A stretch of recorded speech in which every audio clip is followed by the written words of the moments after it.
सोचिए वो दौर कैसा था जब डॉक्टर अंबेडकर ने संघर्ष किया और हम यहाँ तक पहुँचे। आज जितने भी नेता हैं, ऐसे लगता है जैसे वो किसी कंपनी में काम कर रहे हैं। खासकर पार्टी के नेता खामोश हैं हर मुद्दे पर। दलित आज भी त्रासदियों को झेल रहा है। इसी कड़ी में हिसार में एक बड़ा महासम्मेलन होने जा रहा है, जिसका नाम रखा है चमार महासम्मेलन। दो चेहरे इस वक्त मेरे साथ हैं। एक है संजय चौहान, जो एनजीओ चलाते हैं और न्यूज़ चैनल पर भी काम करते हैं, उनका अपना चैनल है। और दूसरे हैं सामाजिक कार्यकर्ता और दलितों का बड़ी मजबूती के साथ वो जो है आवाज़ बनकर उनके साथ खड़े होते हैं, प्रदीप भानखर। ये जो 23 तारीख को हिसार में बड़ा सम्मेलन होने जा रहा है, चमार महासम्मेलन, मैं ये सोचता हूँ कि इसका नाम आपने दलित महासम्मेलन क्यों नहीं रखा? सबसे पहले तो धन्यवाद आपका, जो आप शोषित पीड़ित वंचितों की आवाज़ को बुलंद करने का काम करते हैं। बात ये है कि दलितों में सारी जातियाँ आती हैं। चमार एक पर्टिकुलर कास्ट है और उस पर्टिकुलर कास्ट में 15-16 जातियाँ हैं जो उसके अंग हैं। तो ये जो सम्मेलन इसलिए रखा गया है क्योंकि आज जो चमार जाति के ऊपर सरकार का प्रेशर बहुत अथाह तक पीछे है। आज जो शेड्यूल कास्ट के जो एक्टिविस्ट हैं, उन लोगों को टारगेट किया जा रहा है। आज जो छात्र हमारे स्टूडेंट हैं, उनकी छात्रवृत्ति को रोका जा रहा है। आज जो स्टूडेंट हमारे कॉलेजों में पढ़ रहे हैं, उनको ये छात्रवृत्ति नहीं देते, उनकी जो फैमिली आईडी में इनकम बढ़ा के उनका सारा सिस्टम काट देते हैं। आज जो हमारे जो प्रमोशन होने हैं, जो हमारे अधिकारी हैं, उनके प्रमोशन होने वो रोक दिए गए हैं। आज जो जहाँ में हमारी सीटें हैं, एडमिशन सीटें हैं, वो काट दी गई हैं। तो तमाम तरीके से सरकार का चमार जाति को लेके आज के दिन रवैया ठीक नहीं है। और जो हमारे मंत्री हैं, जो चमार जाति के मंत्री बैठे हुए हैं विधानसभा के अंदर, वो चुप होके मूक दर्शक बन के बैठे हुए हैं। उनका एक भी कोई भी बयान नहीं आता कि हमारे जाति के लोगों के साथ में आप इस ढंग का रवैया ना अपनाएं। इसलिए यहाँ के बुद्धिजीवियों ने और तमाम हरियाणा की जो सभाएँ हैं, अम्बेडकर सभाएँ हैं, गुरु रविदास जी महाराज जी की सभाएँ हैं, और जो चमार महासभा है, तो तमाम तरीके की जितने भी हरियाणा के अंदर ये संगठन बने हुए हैं, तो उन्होंने सबने डिसाइड किया है कि हिसार के अंदर एक बहुत बड़ा चमार महासम्मेलन किया जाए, जिसके द्वारा हम अपना ज्ञापन सरकार तक पहुंचाएं, ताकि सरकार को पता चले कि इन लोगों के साथ में ये दुर्गति क्यों हो रही है। और ये दुर्गति होने का सबसे बड़ा कारण ये है क्योंकि हमारे जो नेता हैं वो आराम से बैठे, उनको बोलने का कोई मतलब ही नहीं है। एक बड़ा नेता है कैबिनेट मंत्री कृष्ण कुमार जी, आज तक एक बयान नहीं आया। चाहे वो उजाड़ा का मामला लगा लो, चाहे हिसार का मामला लगा लो, चाहे वो सिवान का मामला लगा लो, कोई भी मामला लगा लो, ऐसी बात भी हमारे जो मंत्री तक बात पहुंचती है वो चुप बैठे हैं, बोलते नहीं हैं। हमारे जैसे एक्टिविस्ट अगर आवाज़ उठाते हैं तो उनकी आवाज़ को दबाने के लिए प्रशासन शासन अपना रवैया अपनाता है और मुकदमे दर्ज करके जैसे संजय भाई को जेल भेज दिया गया। चलिए ये मैं संजय से ही बात करूँगा। ये बताइए कि आरक्षण के नाम पर एक बंटवारा हुआ, बट गए लोग, राजनीति मजबूत हो गई, ये लोग कहीं कमज़ोर हो गए, इस तरह के सवाल जो है बारंबार उठाए जाते हैं। आपको लगता है कि पर्टिकुलर ये नाम देने से भी समाज कहीं बटेगा? देखिए, समाज बटेगा नहीं सर, समाज हम चाहते जुड़ाओ। मैं तो ये कहता हूँ, हमेशा से मेरी बात ये रहती है कि देखो, बाबा साहब ने रिजर्वेशन दिया है तो बाबा साहब ने ये कहा है कि आप चलो, जब आप आगे निकल जाओ तो पीछे मुड़ के देखो कोई भाई रहे तो नहीं रहे, उस भाई को फिर आप साथ लेके चलो। आज चमार जाति के लोगों ने एक किया है, स्टैंड लिया है, हरियाणा के अंदर नहीं पूरे देश के अंदर स्टैंड लिया है। इस तरह की बेस लाइन रहेगी मंच से अच्छी लाइनें रहेगी। हमारा कोई विवादित बयान है नहीं, हम किसी जाति के ऊपर नहीं बोलेंगे। मैं देखो आपको इस बात से क्लियर भी कर देता हूँ, बीएससी जो भाई थे हमारे, उनको उनका रिजर्वेशन मिल गया, अच्छी बात है, मिल गया, तो अब उनको पढ़ाई करके नौकरियों में जाना चाहिए और बराबरी में खड़ा होना चाहिए। और इसका जो फायदा है वो अंतिम छोर की जातियाँ, सिकलीगर है, कंजर प्रेरणा है, भोपा बंजारा है, तमाम तरह की जो जाति है हरियाणा के अंदर, जो गाड़िया लोहार है, इनकी व्यवस्था कौन करेगा? इनकी व्यवस्था भी तो होनी चाहिए ना। आज एक गाड़िया लोहार बेचारा कभी यहाँ पे, कभी दूसरे महीने में, कहीं तीसरे महीने में, कहीं अलग अलग जगह पर जाता है, उसके ना तो बच्चे पढ़ पाते, ना उसको स्टैंड दे पाता। इसलिए हमारी जो वहाँ से मंच से ये बातें अपील हो गई सरकार से कि सरकार उनकी भी व्यवस्था करे, वो भी हमारे भाई बंधु हैं। मुझे ये जानकारी मिली कि पूरे हरियाणा से अलग अलग ज़िलों से लोग यहाँ आएंगे, लगभग कितनी संख्या हो सकती है अनुमानित?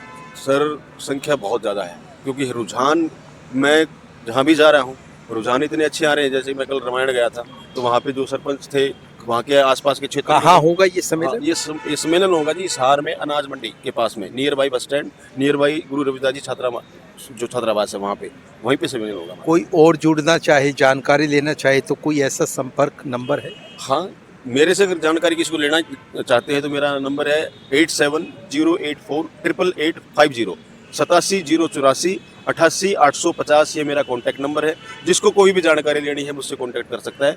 और इस सम्मेलन में आपके चैनल के माध्यम से मैं लोगों से भी अपील करना चाहूँगा, ये बहुत बड़ी बात है, बहुत मजबूती की बात है। जब लोग जाट सम्मेलन कर सकते हैं, यादव सम्मेलन कर सकते हैं, तो चमार सम्मेलन करना कोई बुरी बात नहीं। 2005 में सम्मेलन जींद के अंदर हुआ था, उस समय वहाँ पे 15,000 लोगों की गैदरिंग हुई थी और ये मतलब व्यवस्था खराब हो गई थी वहाँ पे कि रोड जाम हो गए थे।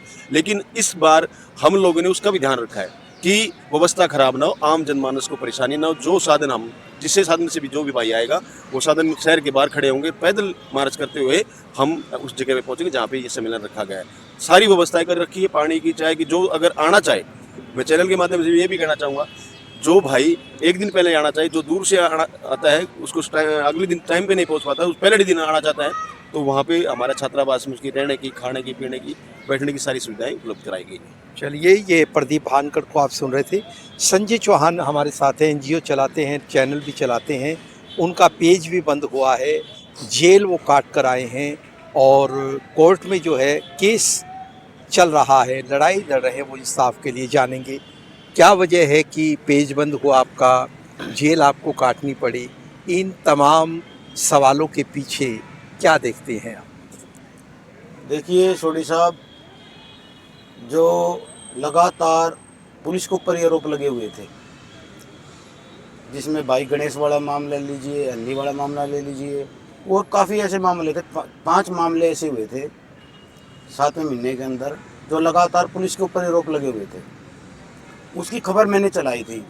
उसकी खबर चलाई तो इनको गवारा नहीं हुआ, क्योंकि जो और पत्रकार थे कुछ, वो अलग हिसाब से खबर चला रहे थे, प्रशासन सरकार के पिट्ठू बन के खबर चला रहे थे।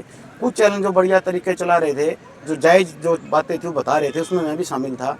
तो मैंने अपने जय बीमार न्यूज़ चैनल के माध्यम से दलितों की आवाज़ उठाई, तो सरकार प्रशासन ने मेरे ऊपर झूठे मुकदमे दर्ज कर दिए, मुझे जेल में डाल दिया गया, 6 मुकदमे दर्ज कर दिए। ये तो कोर्ट साबित करेगा। कोर्ट में केस जो चल रहा है, लड़ाई कहाँ तक पहुँची? ऐसा है, उसके बाद मेरे को सीआईए 2 हिसार द्वारा मेरे साथ मार पिटाई की गई। दोनों मेरे पैर में फ्रैक्चर हो गया था और माननीय कोर्ट ने स्वयं संज्ञान लेके एसपी को आदेश किए थे जांच के। अब ये कोर्ट, ये जो मामला है, इस मामले को, पूरे मामले को लेके मैं हाई कोर्ट जाने लग रहा हूँ और मुझे पूरी उम्मीद है कि मुझे इंसाफ मिलेगा। और जो मेरा जय भीम आर्मी न्यूज़ चैनल था उसको भी बंद कर दिया। उसके बाद मैंने जय भीम ब्रेकिंग न्यूज़ बनाया है और इसमें सभी जातियों का, खास करके दलित समाज का मुझे बड़ा प्यार मिला है। और अब जो ये जो मामला था, इस मामले में देखेंगे कि मुझे दलित होने का मुझे एक खैमजा भुगतना पड़ा है। मेरा ये सवाल है कि पत्रकारिता का एक बड़ा धर्म है कि वो किसी जाति विशेष को कवर ना करे। आप ही एलिगेशन नहीं लगा रहा हूँ मैं, एक सामान्य बात मैं कर रहा हूँ। वो जो है news north east west south सभी दिशाओं में जो है वो घूमता है। तो आपके फोकस पे क्या है? जहाँ कहीं तकलीफ़ होती है आप वो कवर करते हैं? देखिए, जो मेरा जय भीम आर्मी न्यूज़ चैनल था, उसमें आप देखेंगे, उसमें जो मेरी खबरें हैं वो खाली दलितों की खबरें नहीं हैं, सभी समाज की खबरें हैं। जो इसमें भी देखेंगे आप जय भीम ब्रेकिंग न्यूज़ में, उसमें भी सभी समाज की खबरें हैं। लेकिन उस समय पर लगातार जो अत्याचार होने लग रहे थे, वो दलितों पर होने लग रहे थे,